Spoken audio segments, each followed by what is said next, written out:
Salam kerahiman. Hari ini kita ketemu lagi ya. Kita mau ngobrol, mau diskusi, mau sharing, mau belajar dari pengalaman teman-teman kita yang pernah mengalami masalah dan bagaimana menyelesaikan masalah-masalah yang dihadapi. Dulu saya pernah kerja di bank dan salah satu manajernya di bagian kasir ya, di bagian counter membuat laporan bahwa memang pada waktu kasanah diperiksa, kas besarnya diperiksa, ternyata ada kehilangan, nggak balance, nggak ketemu uangnya di mana, hilang ya. Jadi secara fisik dananya berkurang. Dipelajari, diperiksa, diselidiki terus ya, nggak ketahuan siapa yang mengambil uang tersebut. Setelah berapa waktu, akhirnya manajemen mengambil satu keputusan. Oke, karena tidak terbukti, tidak ada yang bisa dibuktikan siapa yang bersalah, maka satu tim itu, kepala kasir dan para kasir yang ada di counter bertanggung jawab karena memang mereka yang keluar masuk dalam kasanah tersebut. Akibatnya, kehilangan uang tersebut harus ditanggung oleh mereka, satu tim. Karena merasa nggak mengambil, karena merasa nggak menikmati uang itu, ya beberapa kasir marah. Tapi apa boleh buat?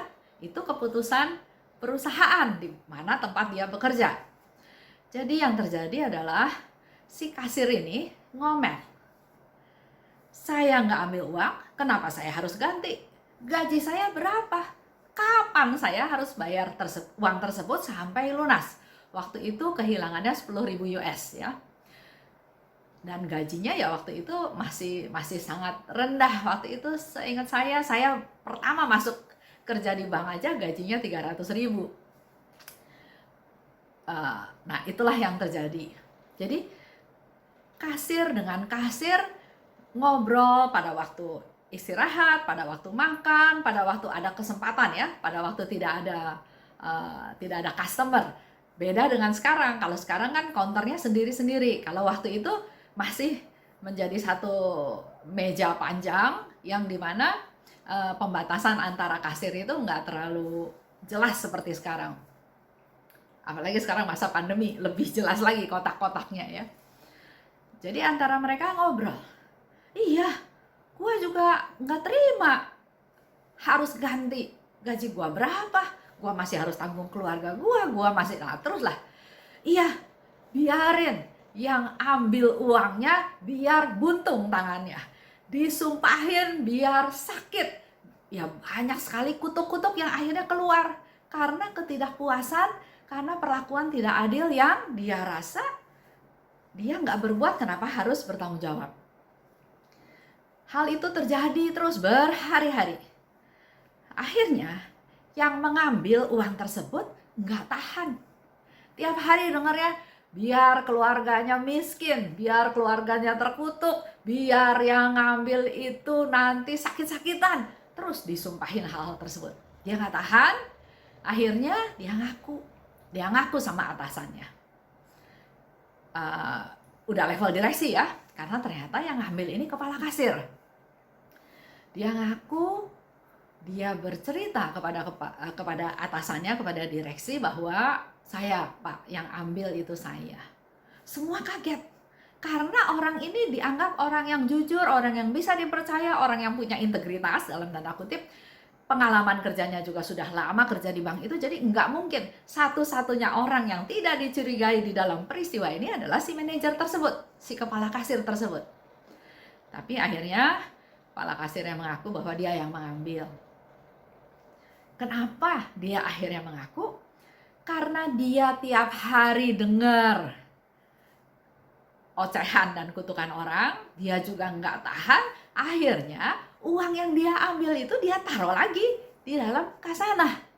Nah, pada waktu dihitung ulang setiap hari, dulu zamannya setiap hari itu dihitung ulang fisiknya ya, dengan catatan yang ada. Kalau sekarang saya nggak tahu karena sudah itu sekian puluh tahun yang lalu.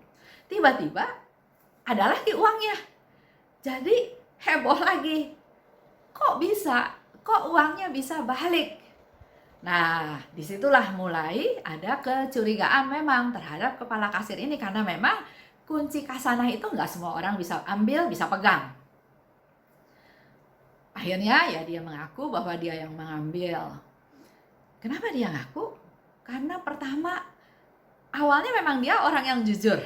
Dia juga bilang bahwa selama setiap hari dia mengambil, dia merasa berdosa, dia merasa tertekan, dia merasa malu, dia merasa nggak punya harga diri. Apalagi akhirnya dia ternyata perbuatan dia itu menyusahkan anak buahnya dia yang sudah mensupport dia, mendukung dia supaya timnya kerja baik. Itu yang pertama. Yang kedua, memang perbuatan itu juga tidak sesuai dengan hati nuraninya. Setelah ditanya lebih lanjut, akhirnya dia ngaku bahwa perbuatan ini karena dorongan istri. Istrinya mungkin punya kebutuhan, mungkin menuntut, mungkin apa ya, nggak diceritakan, tapi ada dorongan. Dan dia mengaku bahwa istrinya yang membutuhkan uang tersebut. Nah, singkat cerita, dia diproses. Nggak mungkin kan dia bisa kerja lagi di sana.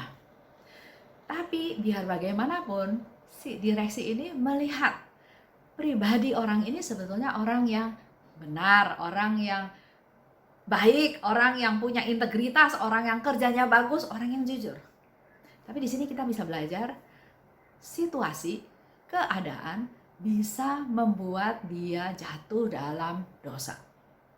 Oleh sebab itu, Tuhan kan bilang, berjaga-jagalah senantiasa.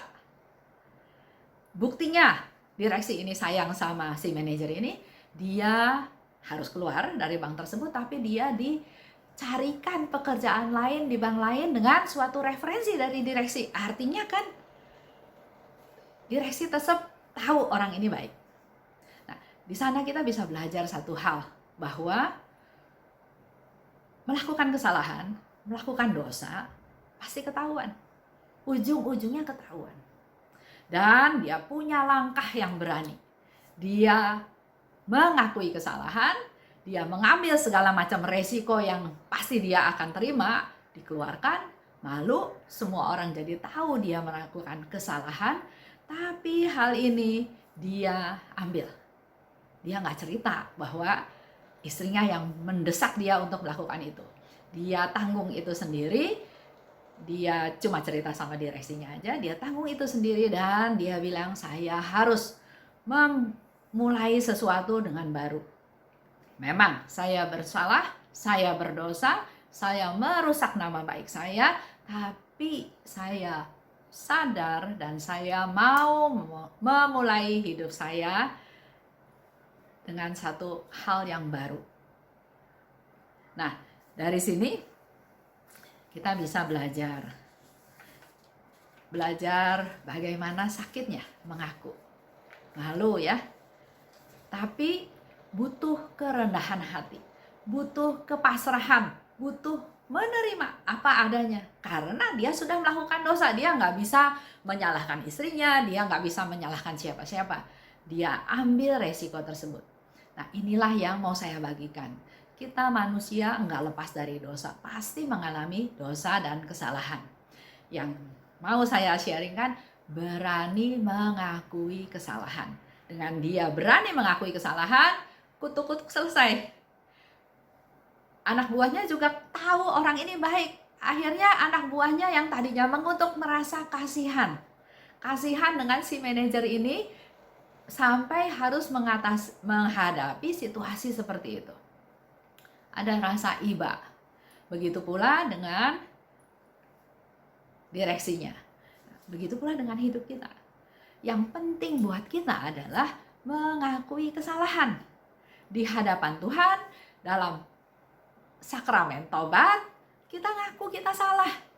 Nah, yang sering terjadi adalah kita bela diri.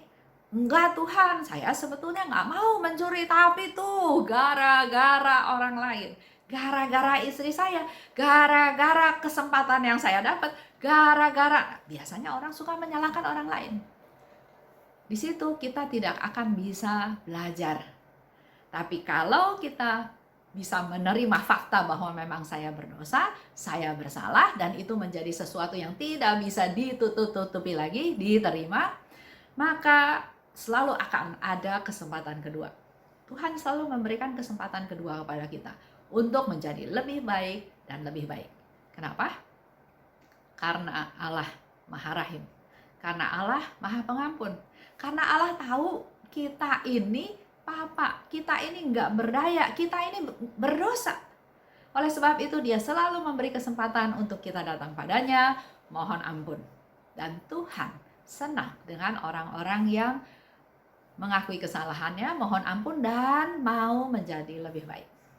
Itu aja untuk hari ini. Terima kasih. Salam kerahiman.